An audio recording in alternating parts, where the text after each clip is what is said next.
I think how much we actually learned about making the neon lights and the ethos and the mission behind the business. I thought it would be a bit more just come in, make a light, but I felt like I came out with a really good understanding of why you have this business and what this really means. So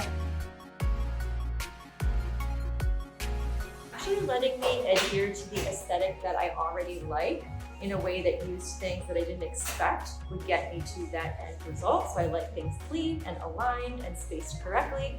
And with the materials that you had, I was able to create the same vision that I came in with, which was exciting. Yes, oh my gosh, of course, this was super unique. I've never done anything like it, and I've been to a ton of offsites in which we've done some sort of creative, artistic type activity, and this felt very unique, very special, and also like we truly got our hands inside of the process and we weren't just having someone else guide us through. So I felt like it was totally valuable. I would recommend it for sure. And why are you holding this big box? I'm holding this big box because I really went the extra mile making a very beautiful art piece. Due to the help of everyone that worked here, letting me really see my vision to life. So I got an extra large box for my extra large piece of art.